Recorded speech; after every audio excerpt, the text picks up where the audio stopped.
So, how do we, in our Golus, also merit to draw down this unbelievable revelation that happened in the times of Purim? So they did it through mesirus nefesh. We have to also do it through mesirus nefesh. So, like it was in Golus Elam in Persia, so too in all Golus. In every place that we're in exile, the Shekhinah is with us, including the Golus Edom, the Roman exile that we're in now. Through the Jewish people standing with mesirus nefesh today. And what's today's mesirus nefesh? The Rebbe defines this very interestingly. We don't have enemies trying to kill us in the same way that they did. We don't have the same risk of being Jewish, and it's not like it was. So what is it today? To not be embarrassed in front of those who make fun of us. That's today's mesirus nefesh. Yeah. To not be self-conscious about your Yiddishkeit. To not think twice about walking in the street or davening at an airport or saying, I can't eat this, it's not kosher, or saying that I have to get time off work because it's Yom Tov. To not be embarrassed about those things, and people say, oh, you do this, you do that.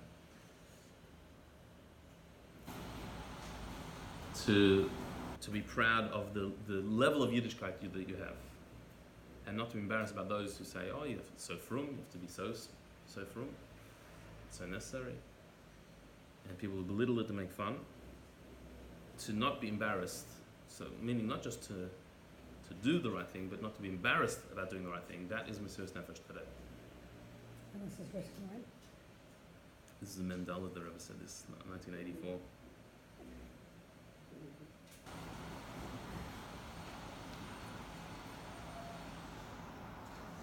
So to not budge one iota in your commitment to Yiddishkeit and Chassidishkeit, and to not be ashamed and embarrassed of it, to not try and hide it, be apologetic about it. This is today's mesirus nefesh. This, you wouldn't think so, but this is also mesirus nefesh. It comes from the same place. Meaning, there is mesirus nefesh where you're being threatened by an enemy that for keeping mitzvahs you're going to be thrown into jail or sent into exile or prison camp or worse. That's one form of mesirus nefesh. Another form is where you're just going to be laughed at or made fun of. Maybe not by an enemy. It could be by a very close friend or family member who's also from. They're also Chassidim. But they make fun. And for you to unapologetically continue to be who you are and do what you do is mesirus nefesh. It comes from the same place. Just like the person who against the Soviets or against the Persians or against the Babylonians stood firm and said, I will die for my Yiddishkeit. Where does that come from? From the etzem nefesh that says that this is who I am and it cannot be any other way. So it's the same in front of those who make fun. It's the exact same tenor, that it's the same emotional expression. We said, this is who I am, and what you say makes no difference. And if you laugh at me, it makes no difference. This is who I am, and this is what I do, because that's what a Yid does. So it comes from the exact same place. Standing strong. What's the similarity? Standing strong?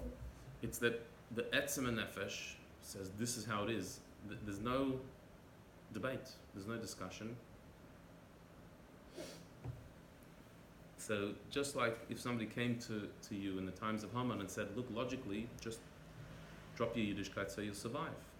That's logic, but who cares? We're not talking about logic here. This is Torah mitzvahs. So my neshama cannot be separated from Hashem. That's the chiddush of nefesh. It can't be separated. It doesn't matter what logic you say.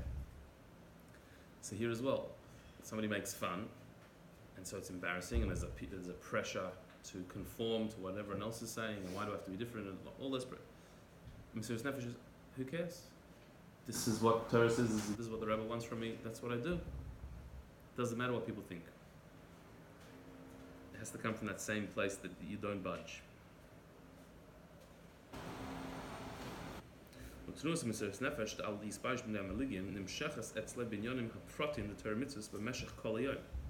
and the idea is that this mesirus nefesh of not being embarrassed in front of those who make fun has to be expressed in the specific acts of Torah mitzvahs during the entire day. It's not just a moment of mesirus nefesh, but in everything we do it with mesirus nefesh. Not just when somebody's making fun of us right next to us. In everything we do it with mesirus nefesh, with absolute commitment and devotion and focus. That it couldn't be any other way. This is why we find this idea that do not be embarrassed in front of those who make fun is right at the beginning of all 4 sections of Shulchan Aruch. At the beginning of Aruch Chaim, it's the Ramah who brings it, I believe. And in Alter Rebbe's Shulchan Aruch it's brought that do not be embarrassed in front of those who make fun. Right at the beginning. Why? Because this has to accompany all of your Torah mitzvahs. This is not just one area of your life, do not be embarrassed. It is in every mitzvah you do, it should be with pride and unapologetically and uncompromisingly. This is how it goes. So at the beginning of Shulchan Aruch.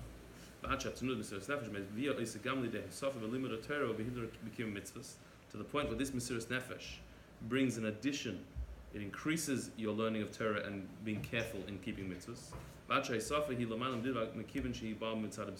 And that addition is unlimited because it's coming from a place of mesirus nefesh. Mesirus nefesh is unlimited, has no bounds, no boundaries. So the addition in Torah mitzvahs is also unlimited. Where you can see the difference between somebody who's learning Torah with mesirus nefesh, or somebody who's just learning Torah, or somebody who's doing mitzvahs with mesirus nefesh, or somebody who's just doing mitzvahs. You can see the difference, the care, the attention, the enthusiasm, the focus. It's a different layer, a different level. Certainly, you can see it in the love and fear, the passion that is given to the mitzvah.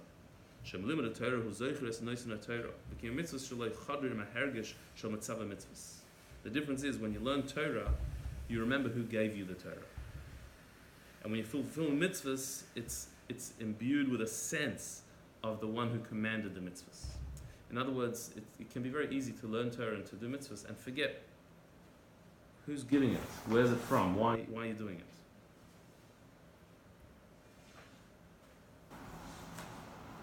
But mesirus nefesh means that you remember the etzem, you remember the real point of the whole thing, and that is that this is Hashem's Torah we're learning. It's Hashem's mitzvahs that we're fulfilling. And when you do it with that consciousness, it's a totally different level. We say it in the bracha that we say every time we do a mitzvah, but to actually think of the words, that He commanded, He sanctified us with His mitzvahs. And He commanded us. That's where the mitzvah is coming from. You can go Baruch over the page, B'drusha Admar B'tzoi, Shebechol HaMitzvahs Tzrichel Yes HaKavana Klolis, Shishav B'chol HaMitzvahs, Shemekayim Es HaTziva Shel Malka Shel Olam. Now, the Mittel Rebbe says in his Maamarim that each mitzvah has its specific kavana, its intention that you're supposed to have. The meaning of this mitzvah, what it's supposed to achieve. But then all mitzvahs have one common intention, and that is, I'm fulfilling Hashem's will. That this is what Hashem wants me to do. The King of the universe has told me to do this. That has to be in all mitzvahs. So there's Asher Kiddushanu Mitzvah, that's equal in all mitzvahs. But Tzivanu, and He commanded us for this specific mitzvah. So every mitzvah you do, you have to have in mind what this mitzvah is for. But all mitzvahs have one kavanah in common, and that is, this is what Hashem said to do. And mesirus nefesh goes to that level that emphasizes it's Hashem's mitzvah that you're doing. Apart from any benefit you're getting out of the mitzvah, that's a side issue. The central definition of a mitzvah is, this is Hashem's will. And so this, when you're doing mitzvahs with mesirus nefesh, that comes through, the sense that you're doing something for a higher purpose. So through the avodah of mesirus nefesh, specifically when the mesirus nefesh is expressed and affects your actual day-to-day actions of Torah mitzvahs. When we do that, so then that wakes up the king. The king's sleep is disturbed. Which means that the light that is above Ishtalshus should be drawn down and revealed, all the way down into the Sefer Zechronos and into the book of happenings, of day-to-day occurrences. It's in the news. The Divrei Yomim means that Hashem's light comes down into our world. Shor Suman v'Hazman, into the source of time and time itself, into Ishtalshus. To the point where these will be read in front of the king. That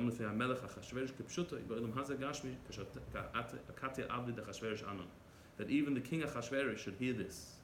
In this world, where we're still slaves to Achashverosh, it says in the Gemara,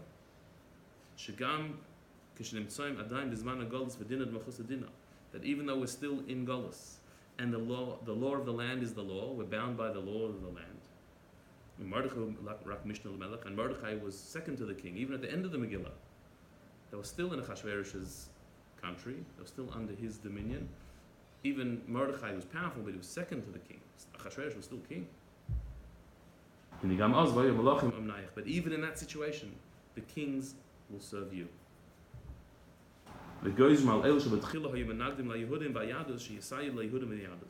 That those who were originally opposed to Jews and to Judaism will make decrees and laws that will help Jews and Judaism. With a complete transformation of darkness to light, bitter to sweet. Like it happened in the times of Mordechai and Esther. So the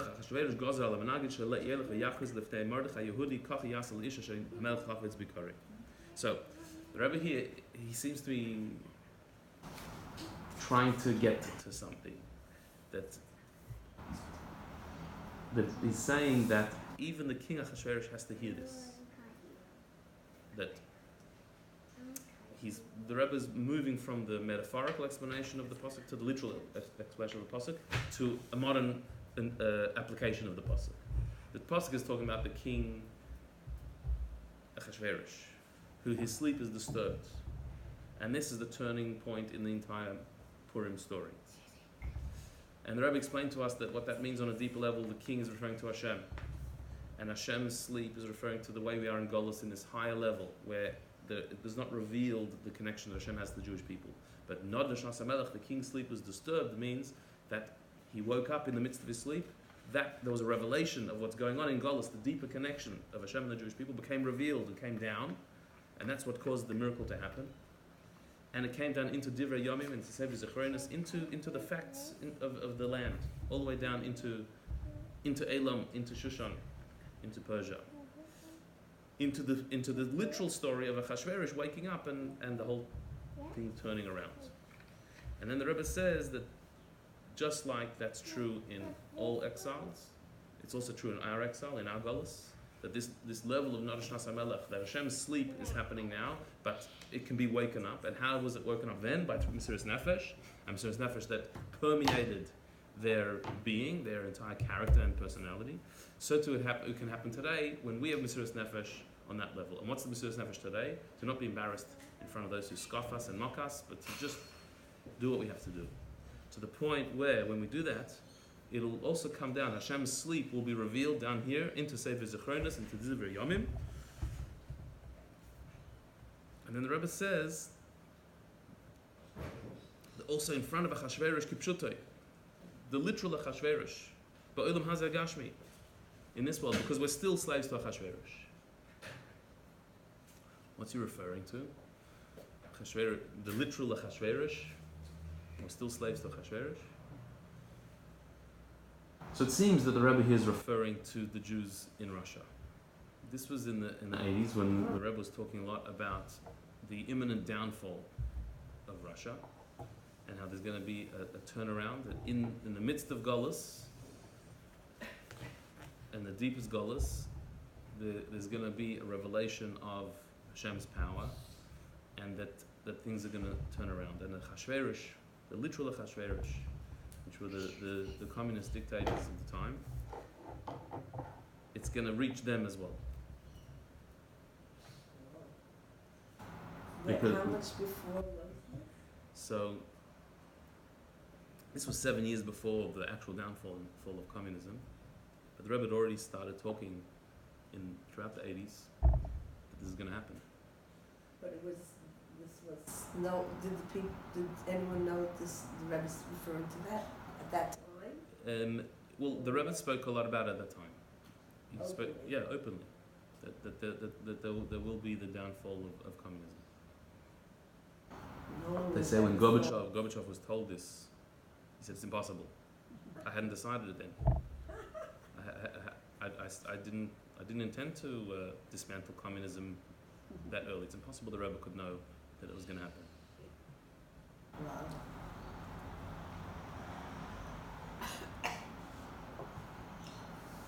So the Rebbe says in very exact words that even though we're still found in Golus and the law of the land is the law, and Mordechai is second in command,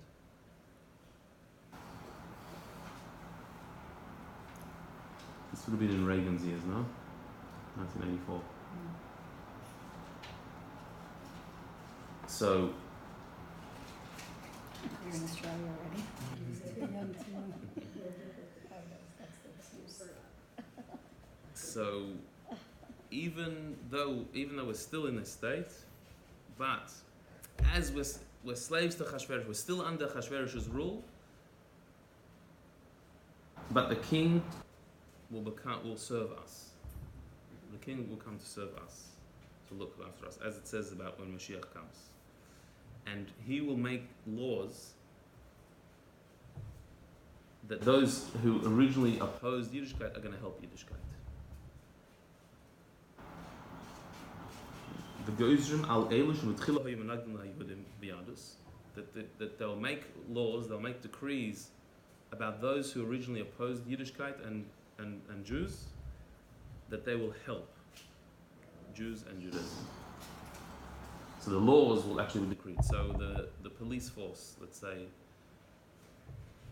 the Russian police, who were the ones who would incarcerate and torture, and they will be the ones helping Yiddishkeit. The point will be the total transformation of darkness to light and bitterness to sweetness. Just like it was in the times of Mordechai and Esther. What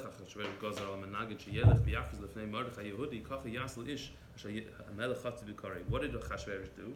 He decreed that the enemy, the arch enemy of the Jewish people, Haman, should go and announce in front of Mordechai HaYehudi, this is what should be done to a man who the king is happy with.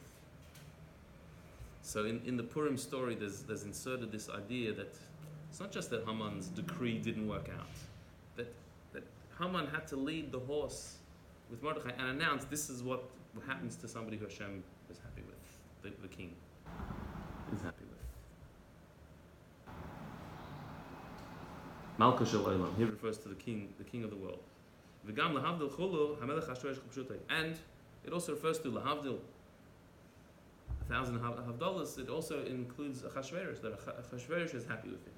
In other words, the whole point of this Maamar is that Hashem being happy with you translates to Achashverosh being happy with you.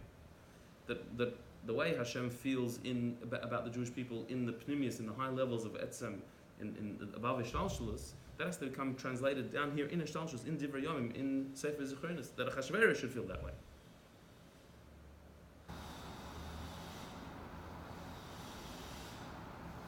To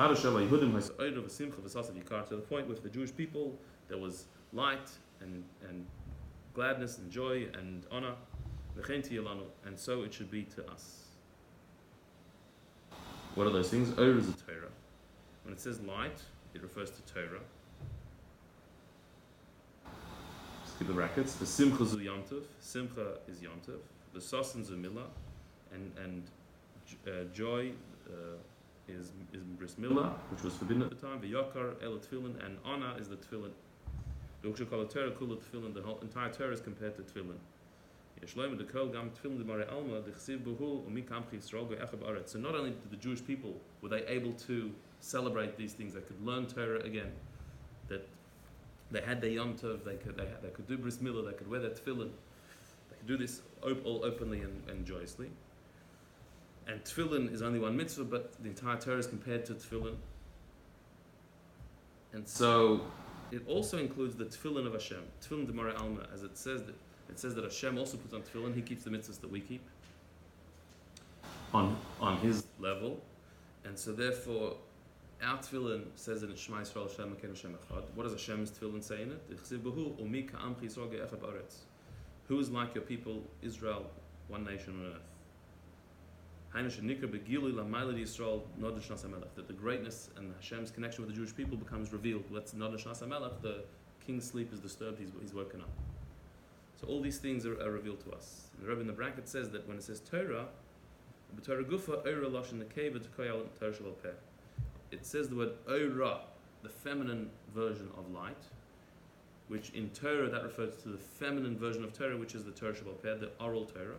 Torah should be Pirusha, the Torah as it's explained, which gives light to the entire world. There's the written Torah and the oral Torah, which are like a male and female. The written Torah is just brief statements. The oral Torah expands those statements into something that's understandable. Like it says that the man brings home the wheat, the woman makes it into bread. And so it's specifically talking about the oral Torah, the explained Torah that gives light and sheds light to our lives and to the entire world. That's what the Jewish people regained. And so just like in the times of Esther, the Geula of the Jewish people meant a rededication to Torah and a rededication to mitzvahs and a mass display of tshuva for the entire nation. So to the Rebbe says that's going to happen now as well. That Achashverosh of our times is going to make decrees that support Yiddishkeit, and like there'll be a reconnection to Torah, to Yom Tov, to Bris Milah, and to Tefillah, which is exactly what we saw, an amazing revival in Russia after the fall of communism. Revival of Yiddish after 70 years of not being able to do it, certainly not publicly. There was a mass resurgence and reconnection.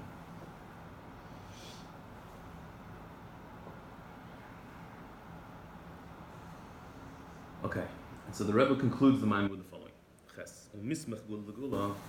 There's a concept that we have to try and juxtapose one Geula to another Geula. This concept is in the Gemara when it's discussing a year like this year, that there's 2 Adars, a leap year. So in which Adar do you do Purim? One opinion says to do it in the first Adar, because it's first. You shouldn't delay. You shouldn't delay a mitzvah. If you have an opportunity to do it in the first Adar.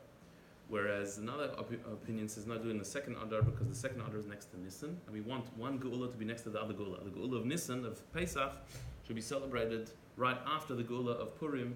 So Adar Sheni, you should do it in Adar Sheni, which is indeed what we do. And so the Rebbe takes that concept and says, okay, so that means the Torah wants us to bring Geulas close. From one Geula, you go to another Geula. Like, why is that? Because once you're in the Geula thing, keep the momentum going, like keep it moving. So Shemei Geula Zud LeYehuda V'Yis Erev Simcha V'Sas L'Ikar B'Zman Shenimtzoim Adayin B'Regoyim Achrin Shel Galus. So from this Geula, that the Jews had light and joy and gladness and honor in the time of Galus. So a Geula that happened in the time of Galus, in the last moments of Galus. From there we should keep going, the momentum should keep going to the ultimate Geula, to the true and complete Geula.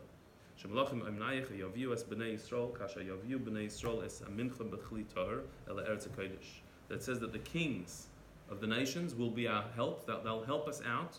When the Jewish people bring an offering to the Beis HaMikdash, the nations are all going to help us out. So a part of Geula is that the nations should all align themselves to help the Yidden serve Hashem. and do what we need to do in the Beis HaMikdash.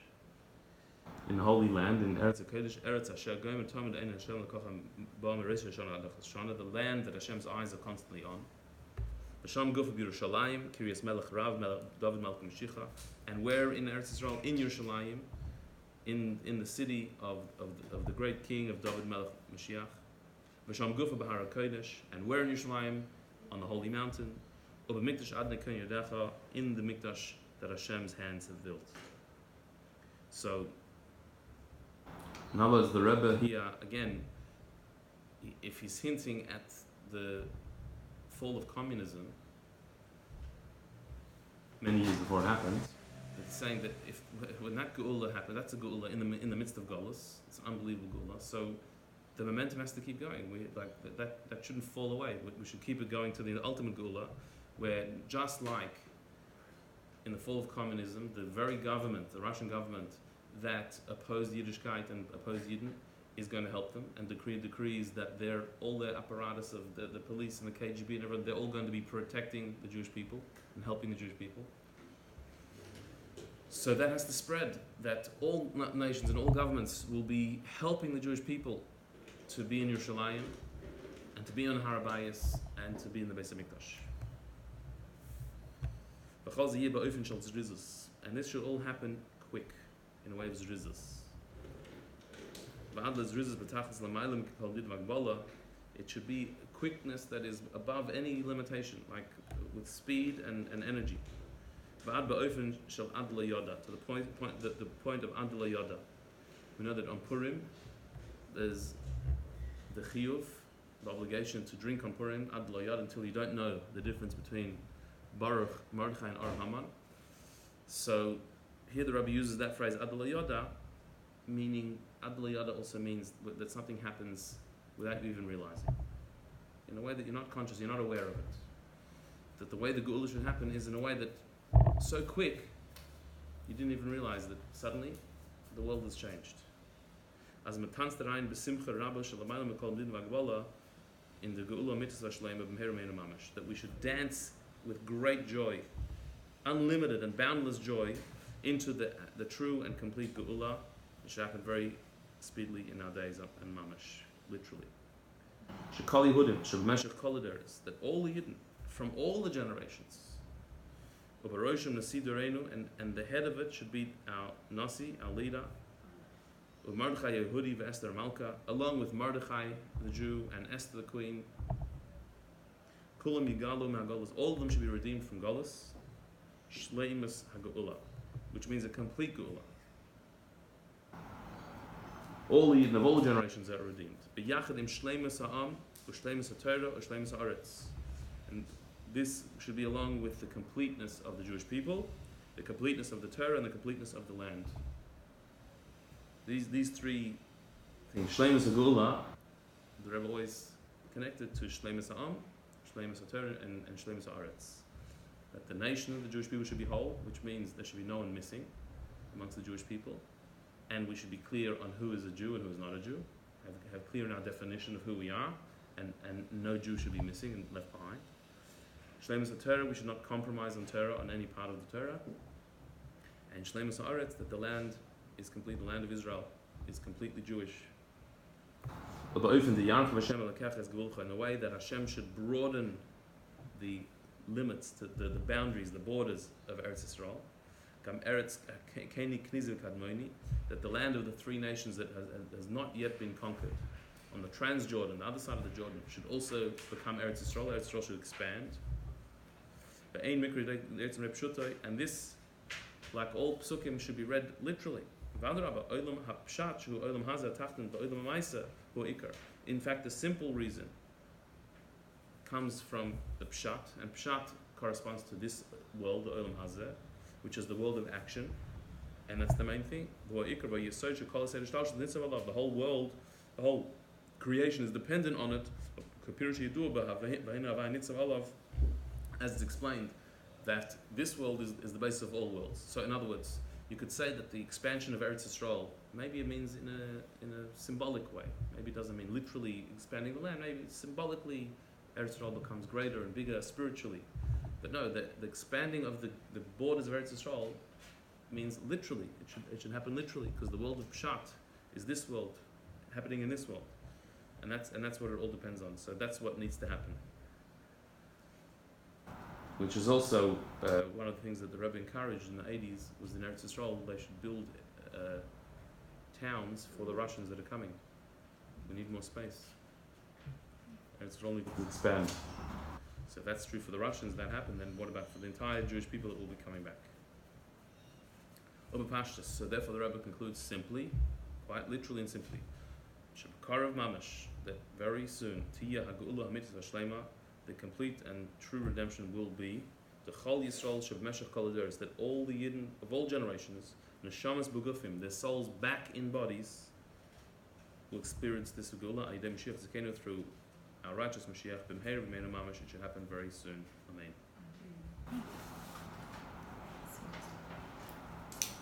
So Nod Shas HaMelech is that this reality that is up there and it's in Golus, it's happening now, has to come down. And just like the Rebbe said that it's a pregnancy, that at the moment of the destruction was the Pekida, was the conception of Mashiach. That's when the Mashiach was conceived. And throughout Golus, it's developing and growing. The Mashiach is growing to the point where it has to be born. And every day that goes by that hasn't happened means that it must be even more imminent to happen now. And the revelation will happen. Take it me out. Just 30-something years ago. Yeah.